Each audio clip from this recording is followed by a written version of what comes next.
Hello, this is Dean Radin, and I'm on Your Superior Self. Hi, I'm Anita Murjani, and this is Your Superior Self. Hello, this is Dr. Raymond Moody, and this is Your Superior Self. Hi, Cultural Creatives. I'm Bruce Lipton, and I'm here to join you with Your Superior Self. Hi, this is Paul Selig, and this is Your Superior Self. What's up, everybody? I'm Aubrey Marcus, and this is Your Superior Self.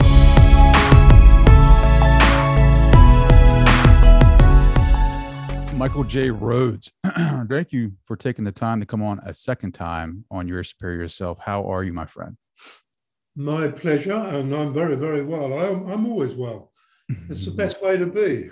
Absolutely. So before we started recording, before I hit record, we had a couple of topics I wanted to hit upon, and then immediately you talked about metaphysical traveling, and I am very curious about that. So you said that it is different than out-of-body experience. So can you enlighten me on the two different distinctions? Sure. The Monroe Institute, they teach out-of-body experience, as you probably know, Robert Monroe's. Mm-hmm. And out-of-body experience means body asleep. And then when your body goes to sleep, your consciousness, instead of staying locked in your sleeping state and accessing life through dreams, your consciousness goes with your astral body. So we all have a physical body, and then in the same space, but considerably larger, there's a mental body, an emotional body, an etheric body, and an astral body. They're just some of them. So we are actually made up of many bodies. When you look in the mirror, you only see one, and everybody tends to think that's who they are. That is the least of who we are, that physical body. And so there is a technique you can learn to allow your consciousness to move out with the astral. And if you didn't travel every night with your astral body, in the Second World War, when they did brainwashing, the technique was to not allow them to leave their physical body, to not allow the astral to go. And then the brain goes into deep sort of fatigue, and you can begin to make it more malleable and brainwash, as they called it. And so it's a natural thing that your astral body has to leave the physical body. And in fact, the astral body tends to draw through the nervous system of the body for energy. So when you're sleeping and the astral's gone, your glandular system, to a degree, does a bit of repair work. I mean, I'm putting it rather baldly, but that's the sort of thing that's going on an energetic level. Now, it occurred to me a long, long time ago, if you can let your consciousness go with your astral when you're asleep, then what is there to stop you doing that when your body's awake? It's the criteria your body has to be asleep. And I think since then, there are other names for what I call it, because the Russians certainly perfected what they call far seeing. And so where the person is sitting wide awake, but they're looking, say, from Russia, but they've learned to be in America, looking at the nuclear stockpiles and things like that. So that's called far seeing. And now they don't use it as a weapon, but they certainly use it to spy on other countries. And the Russians have been doing that quite a long time. I have no doubt they're doing it now in America. In fact, I know they are. And so, but when I did it, I had a much more innocent idea of this. And so I taught myself to relax and then begin to imagine. And we will talk about imagination because that's the key. And so I began to imagine myself moving away from my physical body. And I did this at school time when I should have been listening to the teacher because they bored me. And in those days, I didn't know that I was a very right-brain child in a very left-brain dominant school. And so the school was all intellectual, left brain and intellect. And in fact, although I didn't know it, I was far more into right brain and intelligence. But there wasn't much intelligence in the school. It was just academic, intellectual stuff, which didn't interest me. So I would I started trying to imagine the teacher shrinking. And gradually I achieved this for myself with my imagination. And as they shrunk, the voice shrunk. So that was good because it's very, it didn't distract me. I got quite a shock. I was very young when I realized everybody else could see the teacher, however small they were. And then I gradually realized, well, I'm the only one who's seeing this. I'm the only one who's doing it. So that became a bit fascinating. So I decided then, well, maybe if I could shrink the teacher, then I could take myself outside. And so I began to imagine myself outside. And one day I was down in the school playground in my imagination, and I saw a half bottle of milk under a shrub. And I thought, that's interesting. Anyway, obviously, when I came back at playtime, I went and looked under the shrub, and quite a shock to see a half bottle of curdled milk under there. And I thought, oh my God, and this stuff is real. I tried to tell my dad, he just batted me off. Whatever nonsense are you talking about? And so I realized that this wasn't for adults. And I kept on developing it. And then I found girls and forgot all about it. They were far more fascinating. But then I got into my late 20s, and I was married at 21. And I began to think about this. And so I began to slowly develop it to the point that I could, which I do now, I can sit down in my study and relax. And I close my eyes, but I can do it now, my eyes open. And I allow what I call my light body, that's my term for it. I allow that body to move away from the physical body, but I let about 90% go, and I retain about 10%. And that 10%, gradually I learned I could then keep going on the typewriter, now on the computer, and I could write down what I was experiencing on a different level. And gradually over the time, I fine-tuned that. And some people say I imagined it all, it's not real, and I don't mind what they think. I know my reality, and what other people think is completely irrelevant to me. Sure. And so I've written several books from that point, like Through the Eyes of Love. All those are books of my Through the Eyes of Love, book 1, 2, and 3, and Stepping Between Realities.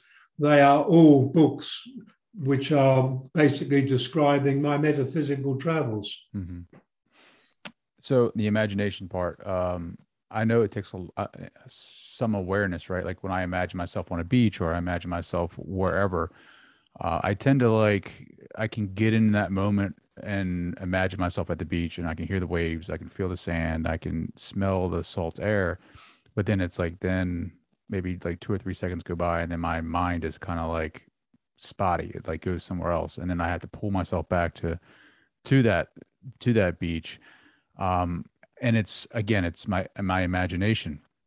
Now, listening to what you're saying, is your vision, or your what you're seeing, is it like present day reality, like this right now where I see you, or is when you're traveling metaphysically, is it kind of different? Does it look holographic? Does it look 3D? What is that? I mean, or it does look very different. Yes. I mean, when you're in the physical body, you have a 2-eye focus. When you're out of the physical body, let's just put it this way, you're what I call the light body. Let's take one more step back. Who are you? And so the truth is, who you are is a magnificent metaphysical. You're more than physical, multidimensional. So the only part of you that is 3-dimensional is your physical body, but you're not a physical body. So in truth, in a deeper truth, none of us are 3-dimensional beings. Now, so if you're multidimensional, what's the other dimension? Now, one thing you can't show me is your inspiration, your emotions, your mental, your thoughts. You can't show them. You can't show me your imagination or your intuition or any of those things. They're all metaphysical. They're all on a 4th dimensional level. And so your body's 3-dimensional, which isn't you, and everything that is you is on a fourth dimensional level. And now as your body, as we so-called age, which I completely refute, that's why I say so-called, as we so-called age, your body, you tend to think older. I'm getting older, like I'm 85 in a couple of months. And anybody who knows me doesn't mention you're getting older because they just say, oh, you're not normal, you're in a different category. But the point is, I see myself as just tweaking the other side of middle age. And so I've got a lot of life ahead of me. And but as a regular, normal person, their body begins, the resonance of their body begins to slow down a fraction. Now, in our metaphysical body, we have chakras, and they are spinning wheels of energy. And so as our physical body loses energy, in a way, it loses cohesion. And so it doesn't connect so well with our metaphysical body because we're metaphysical beings. We're magnificent, metaphysical, multidimensional, immortal, eternal beings of love, the power of creation, and light, the illumination of eternity. That's who we are. Now, that's pretty well something. You can't dismiss that. When you criticize yourself, you're criticizing that. So we have basically today, humanity has no clue as to who they are or why they are, what their purpose is or anything. I mean, certainly there are people like you and many individuals who definitely have a clue, but the mass, they don't have a faintest idea. This is why we've got this crisis we're going through. This is breaking the old template. We've got to break the template because we become so subconscious, we're stagnating. Humanity is stagnating. So it's time to start afresh. And it's doing a good job. I'm all for this. Bring it on. Let's do it. And come out the other side. And so it's also the Great Awakening, but it's also the Great Divide. It's going to be two types of people at the end of all this. Anyway, back to imagination. And so when I, for instance, teach people how to take a journey, then I basically get them to go through those chakras, starting at the base chakra, moving through the chakras to the 12th chakra. And then I suggest that they start to consciously imagine. So most people are subconsciously imagining all day. And but all that creates is more of the same because we've got the old program, more of the same. Repeat. And so when you're imagining, we've got to realize not another creature on this planet has imagination, only us. Now, nature is a natural evolution of consciousness, but humanity is the creative evolution of consciousness. So imagine that nature follows its own biological blueprint and grows within that in consciousness. We create our own blueprint and we're creating it every moment. So in every moment of your life, you are creating the content and direction of every moment of your life. And so if you therefore use conscious imagination, you're now switched on to your highest level of creation. In other words, we create our lives. Every single one of us, every person who's got COVID, everyone has created it for themselves.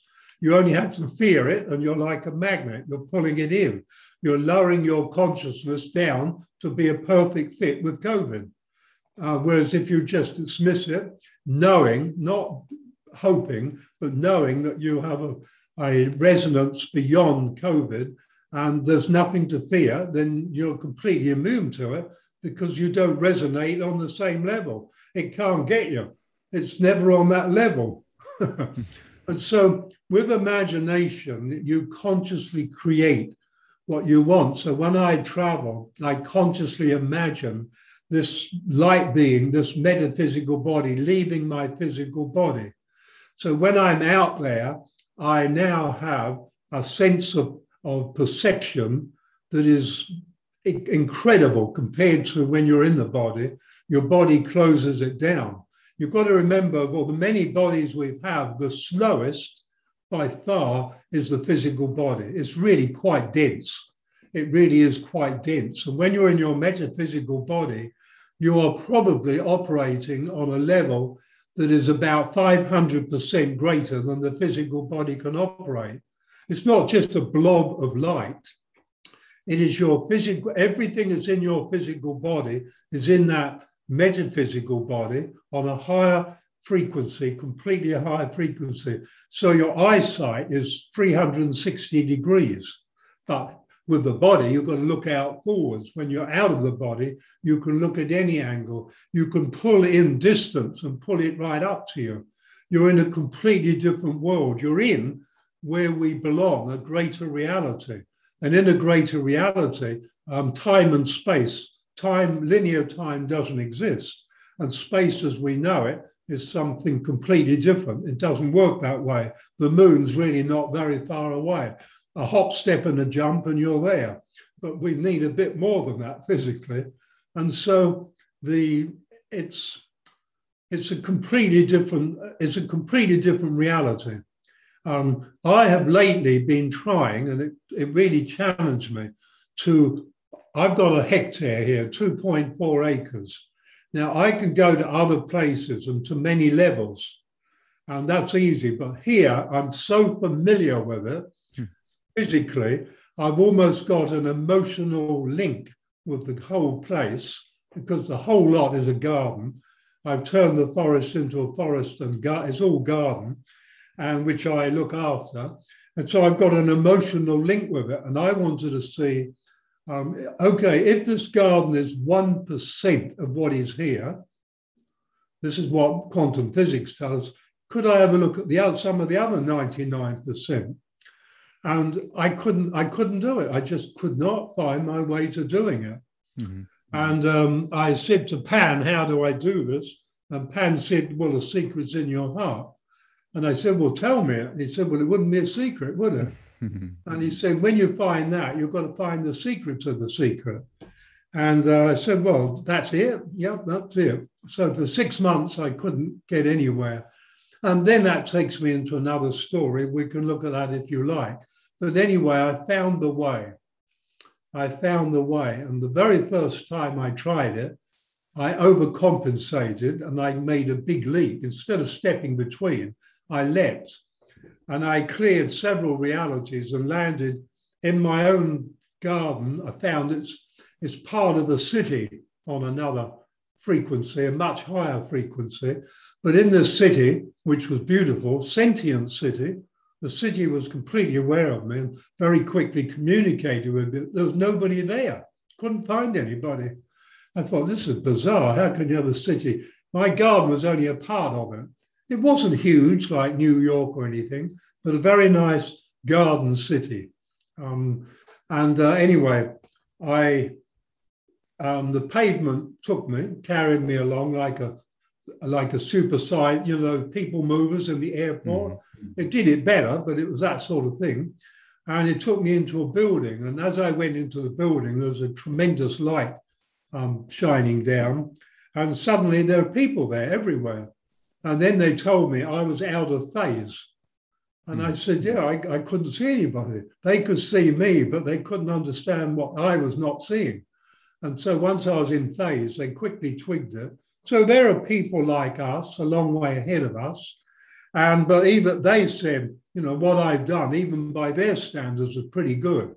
So I apparently cleared two levels of frequencies and to reach them, which I didn't intend to do.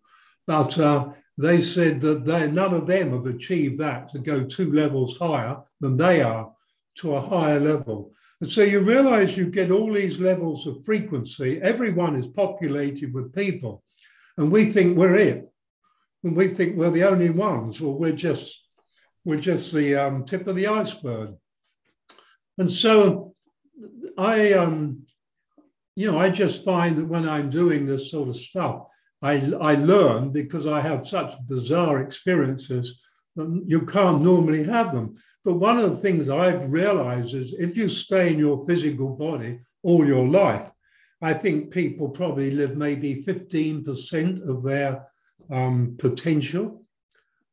That's about it. And I include Elon Musk in that. I mean, okay, he's found a way to make a lot of money and get into space. But as a person, he hasn't developed anything beyond the Midas touch, which he clearly has. Mm-hmm. And so I probably find now, you see, this is the paradox. We have what you call a word, individuality. And if you slow it down, you have divided duality. And that's how we live, in divided duality. And the duality is the physical and the metaphysical. And so what happens if you take the divide away so that physical and metaphysical become one? Well, the divide is there because most people live their lives, I'll be generous, with a 99% focus on their physical body, on their physical life, which they're not even a physical body. It's like a vehicle. It's like getting in a car one day and then you decide, I'm a car, and you never get out again. And people say he's nuts. He thinks he's a car. Well, I look around and I think they're nuts. They think they're bodies. But anyway, and so 99% focus on being a body, maybe 1% toward the spiritual. But then on the other side of the divide, there's a metaphysical, immortal, eternal self. The physical, of course, is very mortal and doesn't really last all that long. And then on the other side is the immortal, eternal self, and it probably gets way less than 1% focus. And so it doesn't develop. There's no focus. Where you focus, your energy flows and creates and connects and develops. So it doesn't get any development. So I began to give it much more focus. And so now I'm probably 60 physical, 40 metaphysical, and that's a nice blend. You could never get 50-50 because the physical world is too in your face. Well, I couldn't. Maybe some others have gone way ahead of me. But I'm 60-40, so everything to me I translate into terms of metaphysical, including this whole episode we're going through, the pandemic of fear, really looking at what's going on a different level. I think the greatest shock to me is the amount of fear in humanity. Here we are, an immortal, eternal species, and terrified. Mm-hmm. And you then begin to see the vastness of the human ignorance. I'm talking about humanity as a whole, not every person. And so imagination is dismissed. It's just not real. Oh, you imagined it, therefore it's not real. It's dismissed.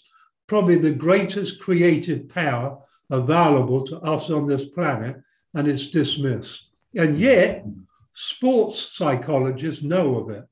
They know exactly how powerful it is.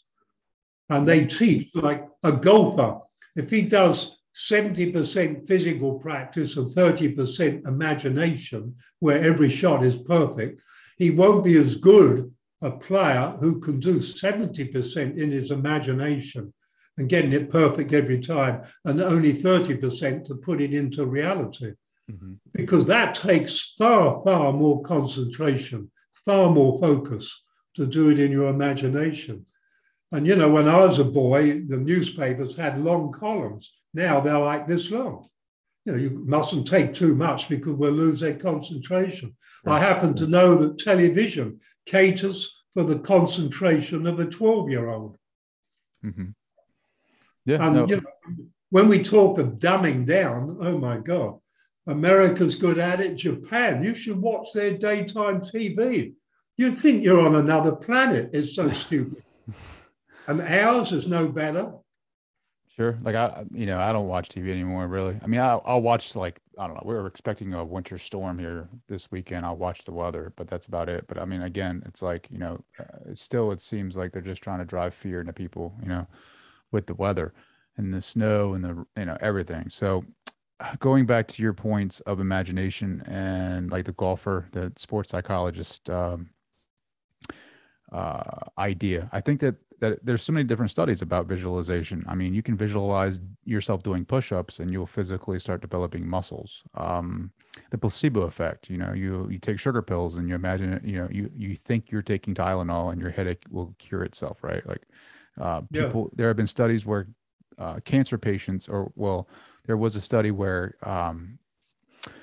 cancer patients in 1983, I can't remember the name of it. I'll just say that it's there. If you want to Google it, that's fine. But in 1983, there was a study with cancer patients and they were taking sugar pills and they thought it was, treatment for that, right? Like it was chemo.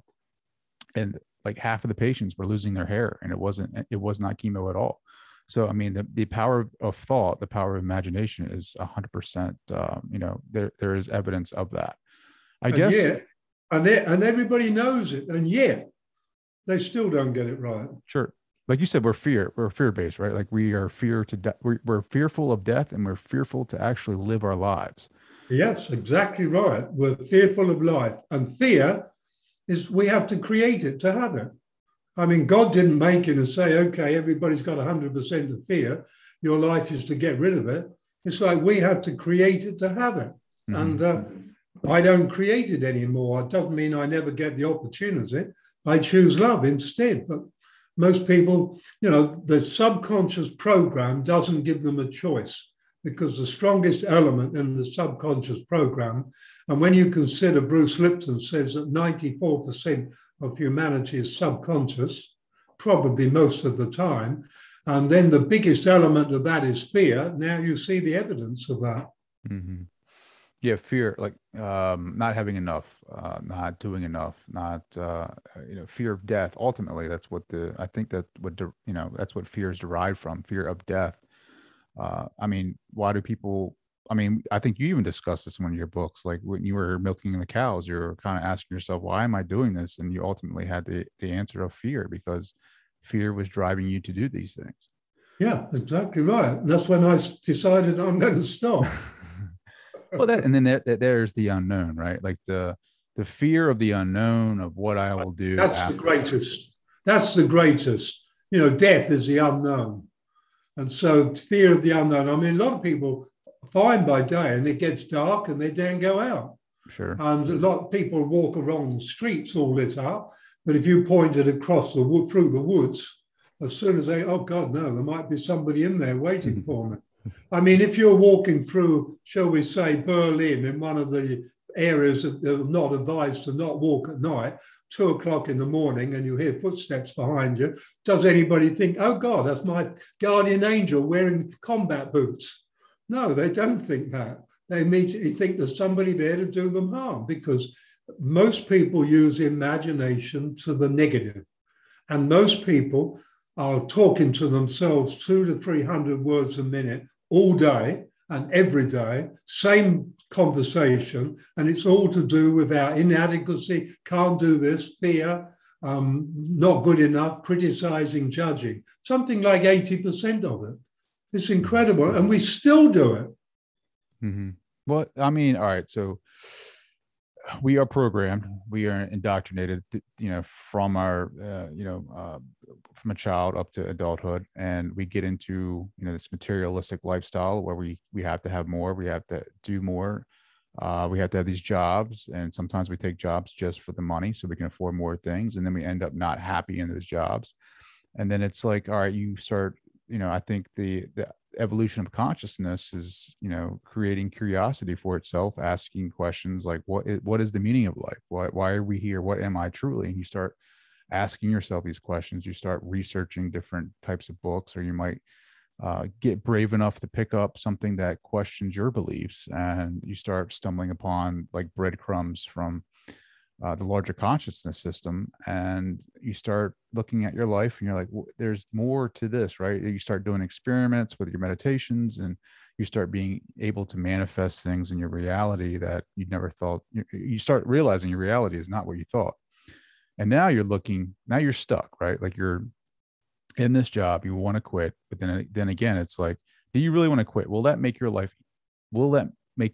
more, I guess, comfortable? Maybe not. But here's the thing, right? Like, I feel like you have to start on yourself, right? Like that's the key to freedom, is like being able to be in a position where these things don't bother you and allow it to roll off you, or like just kind of see it for what it is. Like you've talked about it where, you know, you step in front of a tidal wave or whatever. And if you're pure love, you'll go right through that tidal wave, right? Like if you're standing in, you know, how do you become pure love in everyday life and allow yourself to not be bothered by the noise, be bothered by the simulation, be bothered by the play, you know what I mean? The drama.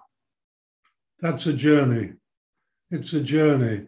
When I was 35, the question hit me, who am I? And I was so aware it didn't come out of the intellect. It didn't come out of the head. It seemed to hit me in the gut.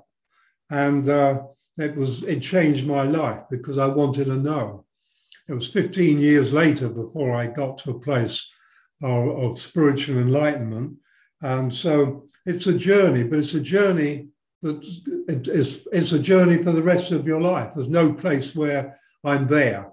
You know, I wrote a novel, Getting There, but there is no place called there. You're just getting all the time. But it gets easier. And as wisdom grows and as you begin to, for instance, I noticed in me that as I realized that there is nothing outside self. Now, that's a pretty controversial statement because immediately everybody think of themselves as physical. And so, of course, I'm talking about self as a field of energy. And then there's no boundaries or borders to that field of energy. And you realize that you are the world. And if you are the world, then you are the universe. Now, that's a beautiful concept, but experiencing that reality is something else again. There's a lovely little story about George Washington Carver, should be one of your very famous Americans. And he was the son, I shouldn't say the word, but I'll say it, but he was the son of a Negro, as they were called then, a Negro slave. And he was a genius, absolute genius. And as he grew up, he became a scientist, and he's the one who took the peanut and turned it into oil and so many different things and actually introduced it into the human diet, which wasn't a favor because I think the peanut is poisonous to the human because its pH is way too low. pH of a peanut and cancer is almost the same. But anyway, we won't get caught up in that. But George Washington Carver was an amazing man. And one day when he was elderly and retired, his students considered it an honor to go to his home and look after him. Like they rostered themselves and they would just make sure that he had some care and attention. And one day he was sitting on his lawn in a chair and the student on roster said to him, he noticed that he was staring at a flower and he just stared at this flower. And all the afternoon, the student couldn't understand it. Like, this is just a flower, for God's sake. Anyway, about 4:30, the student says to him, sir, he said, it's getting cooler. I think perhaps you should come in. And George Washington Carver just nods and continues staring at the flower. Half an hour later, the student says, sir, I must insist you come in. I have to make sure you're well. And it's getting cool out here now. And then he said, sir, you've been sitting all the afternoon staring at a flower. I don't understand. And George Washington Carver looked up at him and smiled. And he said, well, he said, son, you see a flower. I see the universe. Now, you can't teach that. You can't teach it. Most people see a flower and it's the same flower that the plant had last year and the year before. They see the same flower because their program is sameness. And so you have to learn to realize that this flower each year is completely new. And then if there's newness in you, the newness in you connects with the newness of the flower. But the oldness in you can't connect with the newness of the flower. And so, you know, it's an interest. I had to learn. It took me 5 years to learn to listen. And if you're thinking, you can't listen. So we're all very good at hearing, or we're deaf, but we're all very good at hearing. But hearing isn't listening. If a dog started barking now, we'd both hear it, but we're not listening to it, but we'd hear it. And so hearing is what we've now substituted for listening. listening, you cannot listen and think.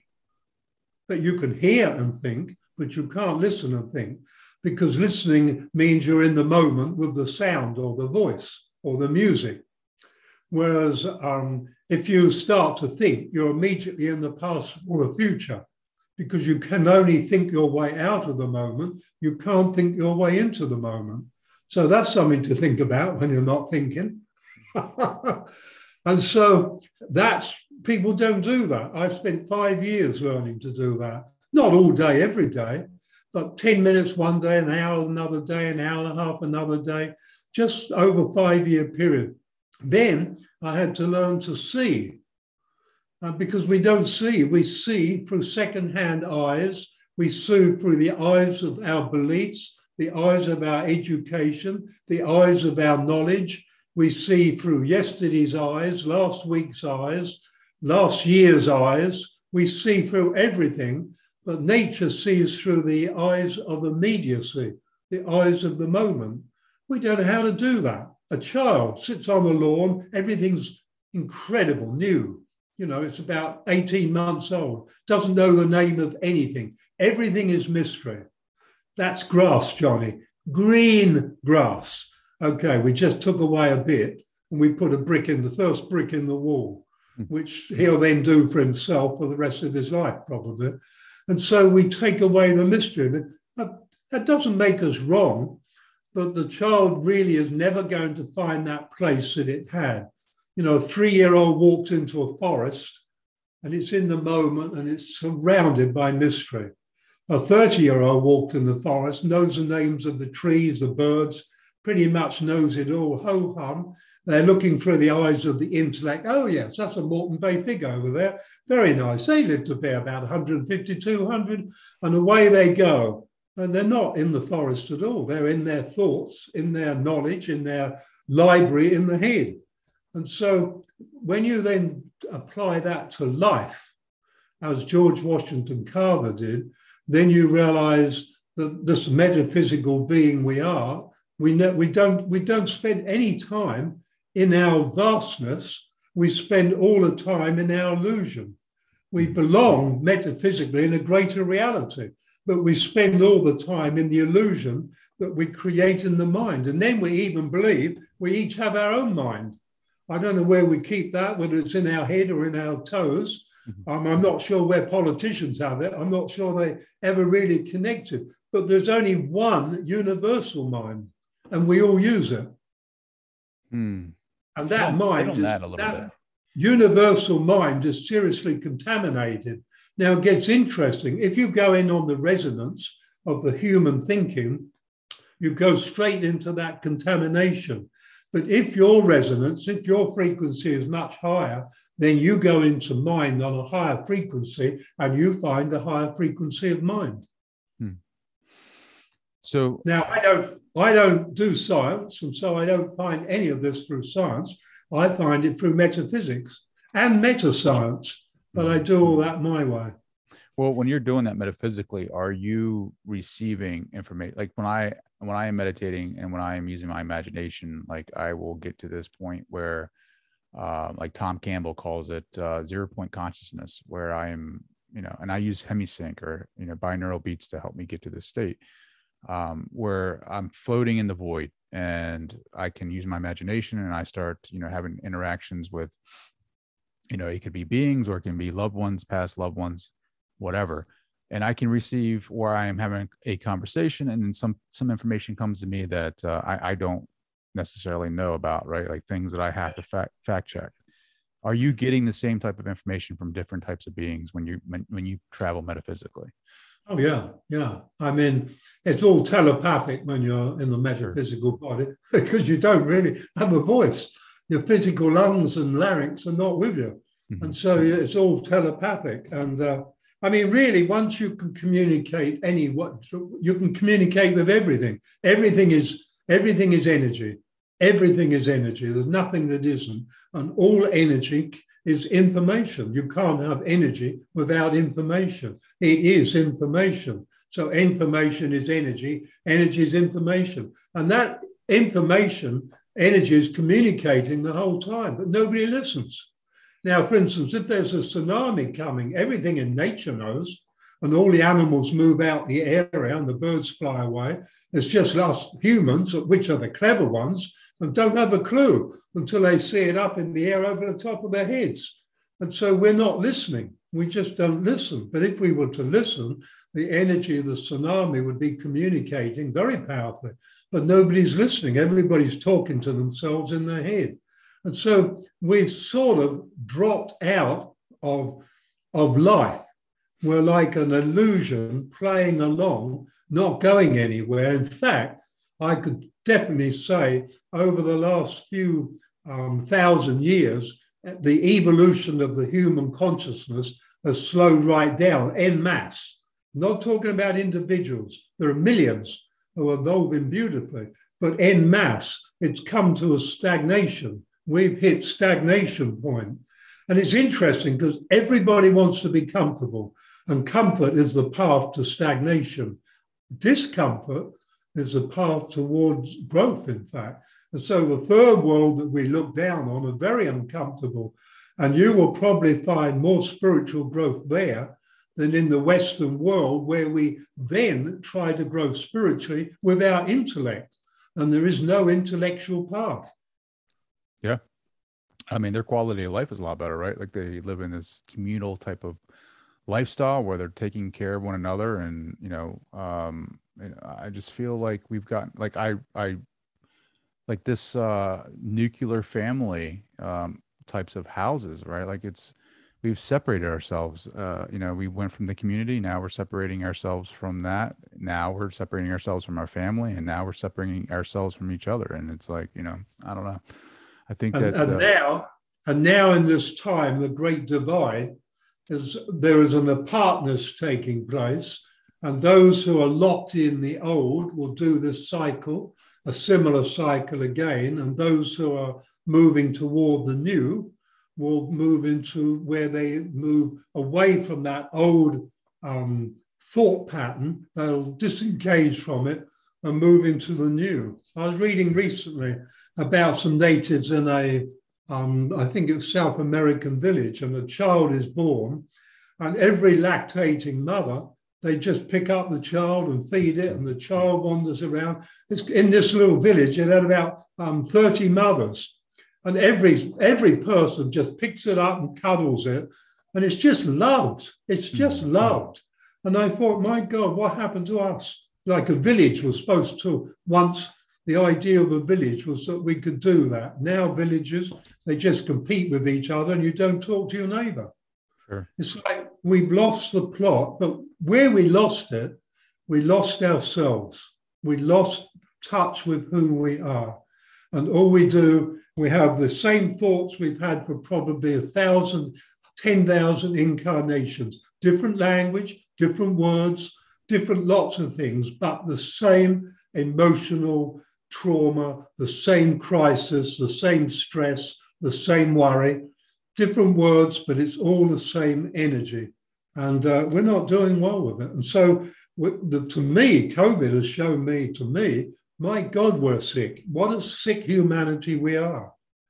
And the elderly, I mean, I'm supposed to be elderly. The elderly are the sickest of all. And in a way, have they spent their life considering their health, realizing this is my body, this is my vehicle? They take their car in to be serviced regularly, but they never gave a thought to the vehicle that they have to look after it, to feed it what it needs, to give it drink what it needs, to fine tune it, to really honor it as a temple of the soul. They just didn't do that. And I'm compassionate for them, but hey, they're immortal. They'll come back and do it again, and they'll either do it better or not. There's no end to this. It just keeps going. But I'm happy to move out of this frame into a new one. Well, I'm trying to graduate kindergarten. Whatever level this is, I'm trying to graduate so I can go to first grade. But don't try.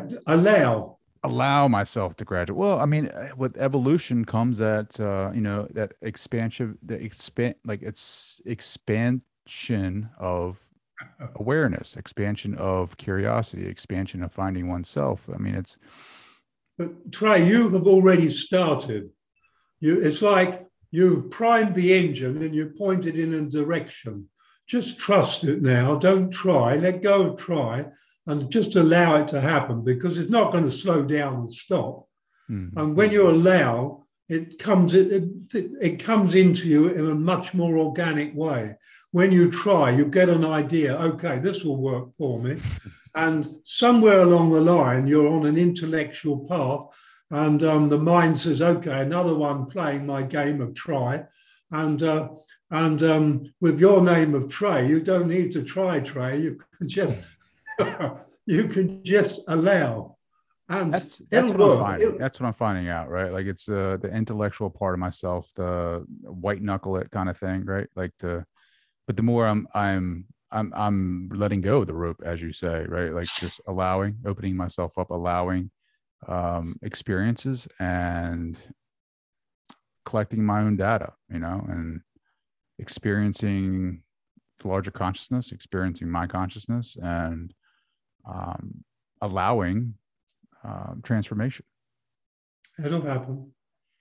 It'll happen. You've already set your direction. You've already set the focus. You just allow it. You don't have to tell a flower how to unfold the bud. It knows. All it needs is sun and water. And so that means you nourish yourself by loving yourself. That is the fastest track there is, just loving yourself. And any time a criticism comes along for you about you, you just say, no, sorry, done that, I'm perfect. Everybody, today we have a society, nobody's perfect. That's the thing, nobody's perfect.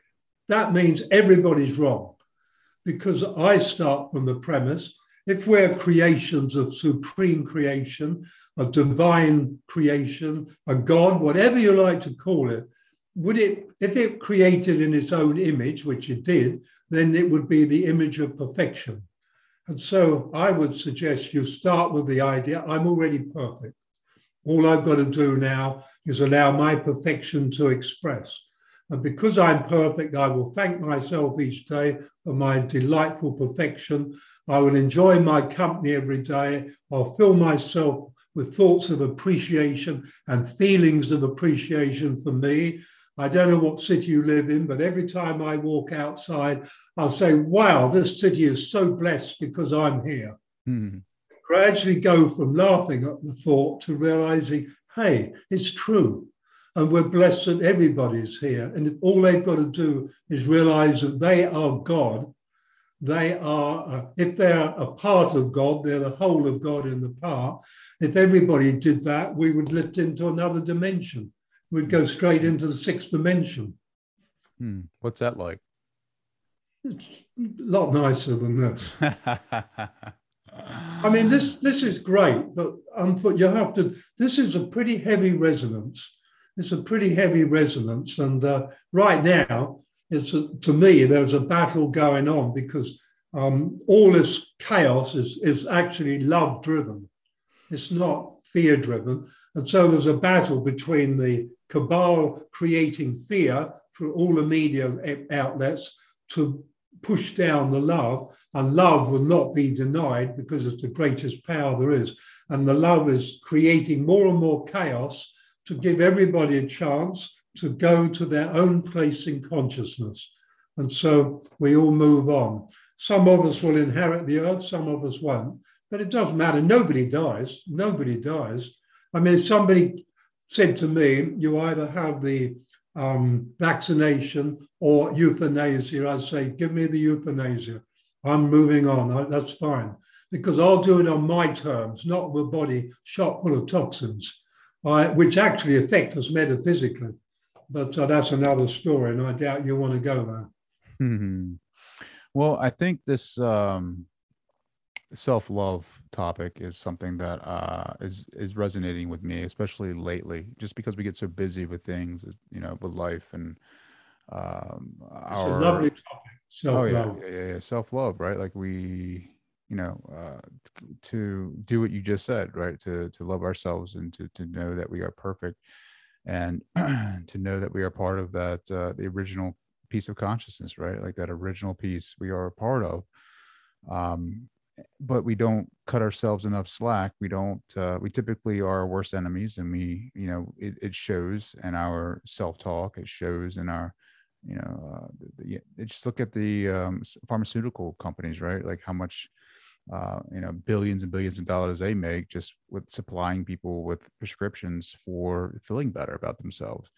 What species of intelligence puts its life and health in the hands of those who benefit from its sickness? I mean, tell me, what species is that stupid other than us humans? I mean, who would be so crazy?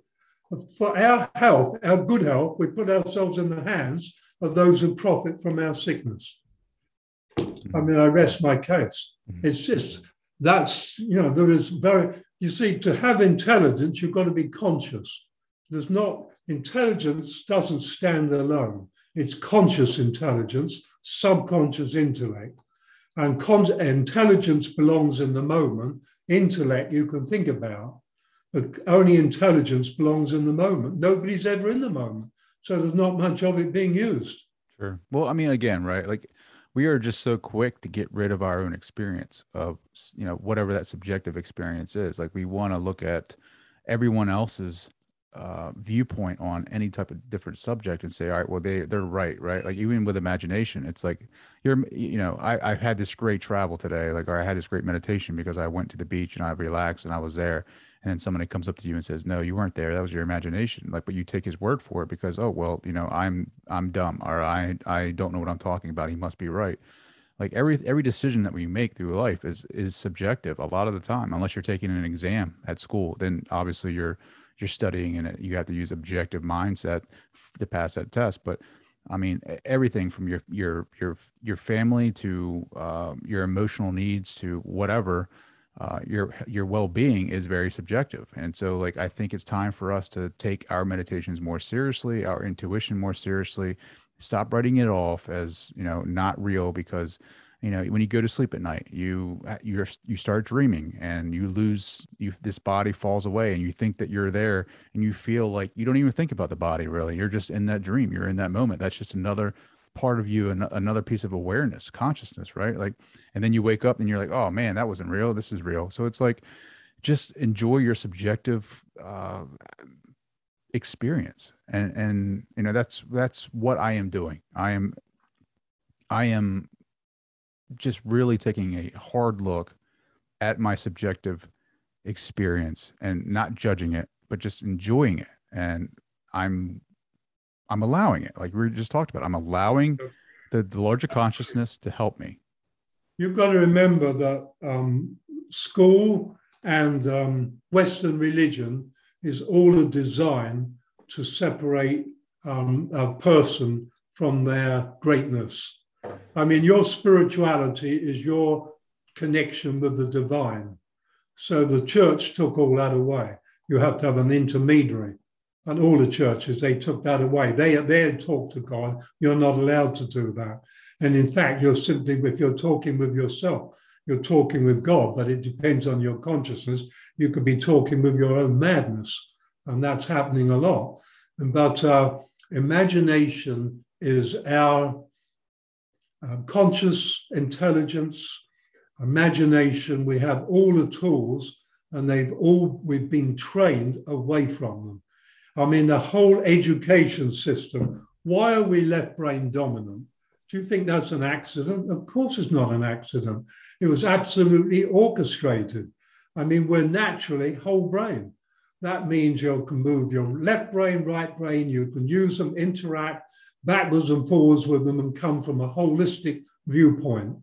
And so that was taken away. So thousands and thousands of years ago, the educational system was gradually created to cater for the left brain of the left brain. And so we gradually became more and more left brain dominant, and we gradually got more and more sucked in by the intellect. Now, fear has no relationship with the right brain whatsoever.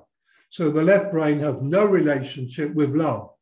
It doesn't know what love is. It can't experience it. It's not designed for that.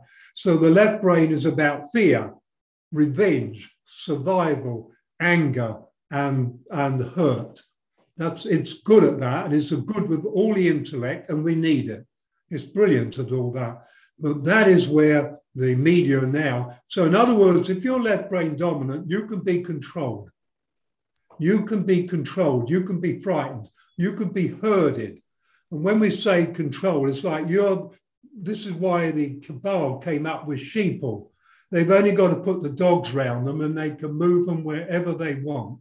And that's why they came up with the term sheeple. Like sheep, you can be driven to any direction you want because they're left brain dominant, because they have fear and they want revenge. And they're full of want. Want is the name of poverty. And so right brain has a completely relationship with love and with compassion and with the holistic world. It doesn't even see us as physical. It sees us as much more fluid and open than we see ourselves. So it has a completely different relationship. Now, if we were right brain dominant, all of us, you can't control them. You can't control them because they don't have fear. They can start off with fear, but as they grow more to their right brain dominance, they won't have fear. And if they're whole brain, then they won't have fear because they begin to realize they're far greater than this physical body allows. And so the whole thing was done. Equally, one of the things Greg Braden has lately discovered, the writing of the DNA. And I think what he's offered to the humanity is beautiful, beautiful indeed. But what I discovered recently was, in fact, I discovered it because I realized that Pan was saying, the secret's in your heart. And I wanted to find the way to do this thing. And so I could only allow. There's no direction I knew to go. And one day, because I'm doing a lot of online work, especially this year, like every evening nearly I'm online. And one day when I was online with Germany, a woman, Elizabeth, said to me, "Have you ever heard of the fifth chamber of the heart?" And I said, "No." And she said, and then she sent me a whole heap of, just not a big amount of much, but what Google or Wikipedia or something says, I don't know. Anyway, she sent me some literature, and there wasn't much, but I read it, and apparently, have you heard about this? Mm-mm. Okay, well, apparently the fifth chamber of the heart is also known as forgotten the word immediately. God, would you believe it? I can forget the word just as I was going to say it. It's a node. It's an area. It's tiny. It's about 4 millimeters. Mm. The temperature of the body for us is about 35 degrees Celsius. It'll come to me while I talk. And the temperature in this little tiny chamber, which is minute, is 100 degrees Celsius. It's also a vacuum. And when they put a camera in that can photograph in cells, right down to a cellular level, they found literally like a picture of an androgynous human being standing in it, which was sort of like the size of a cell. And they named it the God atom. And so when I discovered this, I decided I wanted to travel into this place. And so what I found is metaphysically, it is vast. When I went into it, there's this vast, vast chamber. And then I found that if I brought the sun out of the 12th chakra, if I took that and then brought out from my brow chakra, brought out the third eye, which is the pineal, and brought them into the fifth chamber, I suddenly realized in a moment of intuition, this is the Holy Trinity. The sun in our 12th chakra, the third eye in this fifth chamber. This is the Holy Trinity, which was taken away from us long, long ago, thousands of years ago. And Christianity took it. You had to go through service to get to this. And then I began to find the power of this, the incredible power of it. And now I'm sort of got groups around the world who are doing healing from this very place. And it becomes immensely powerful. And it's the, God, that word still snuck away from me. And so you make these discoveries. And that's when I found this is the way into this other reality that I wanted to go in. It's the gateway to the universe. And I was telling Pan that I'd found this. And I said, they call it the God atom. And he said to me, I would look on it as the seed to ascension. And boy, did that ring with me. The seed to ascension. And that's how I look at it now. And there's a good place for you to go. That's the place. Now, I do this. I'd be doing this the first Sunday in February, which could even well be next Sunday. And I do this at 5 p.m. my time. And there's several thousand people around the world do it. So I will be taking them through the process, through the chakras, and eventually we'll end up in the 5th chamber. And then I'm going to take them on a journey. Mm-hmm. And this journey will be a little bit challenging for a lot of people. Mm. But so if you want to join it, you will know how to go to that place. And if you go to that place for your meditation, in fact, when you get there, I don't even meditate. Now, I'm not against meditation. I'm all for it. But I don't actually meditate. Mm-hmm. My energy and meditation, I spent 20 years doing it in my last incarnation. And this time I'm not so into it. Sure. I like to me, meditation, I wake up in the morning, I look in the mirror, God, I'm still perfect, and I'm going to remain that way. That's my meditation. And that goes with me all day. That stays with me until the next morning when I do it again. Well, I'll tell you what, we got to do this again. We're run up on time, but Michael, this is always fantastic. I really appreciate you taking the time. How can people reach out to you? Is there a website? Yes, michaelrhodes.com and Michael Rhodes Community Online. Michael Rhodes, thank you so much for taking the time, sir. We got to do this again. My pleasure. And thank you very much for inviting me. I enjoy this.